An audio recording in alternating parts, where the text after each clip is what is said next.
Some people are very open and courageous and loving. Others retreat. Some people dress all in black. Some people dress like peacocks, you know. All of it boils down to the same desire to feel like you exist. Growing up, I spent a lot of time in the woods. It's like one of my favorite 7 years of my entire life was kind of exploring the woods around the homestead school.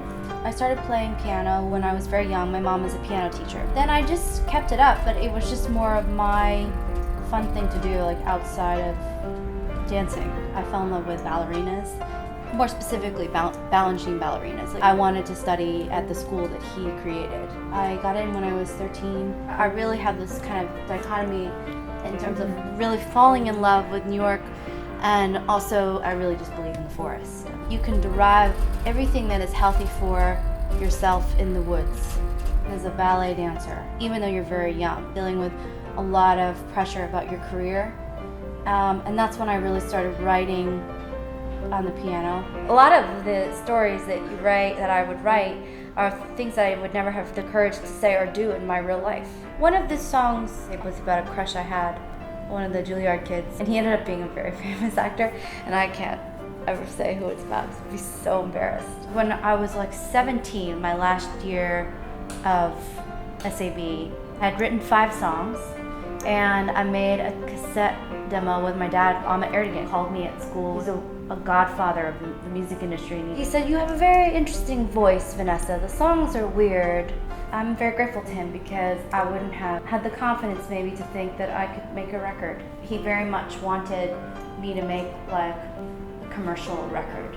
So I tried to do that for him because I didn't want to disappoint him. When I first came out with my first record, I felt extremely overwhelmed. I always would show up to the shoot what I really loved, but then I'd always change out of it.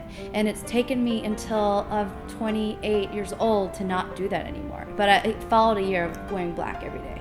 Now, I just wear something very simple. I like a lot of kind of what a pottery teacher would wear, that you really love her so much, and she's just always looks so comfortable and nice. As a pianist, I only have a few moments on stage where I'm walking to and from the piano, and I would like to channel as much dancer as possible, as much grace, and have a nice kind of silhouette. So I like this dress because when you walk, it really comes alive, and then you sit and you really never see it again except the shoulder and the pop of color. This was given to me by one of my dearest friends from high school because I sing about wolves a lot. This is my chief, and it reminds me of my experience on peyote, which was a huge shift for me in my way of thinking about joy. These are great too because they look good on stage and you only last for so long in them. So I do very minimal walking to and from the piano in them. I want the pocket to be very simple pocket because I don't want people staring at my ass.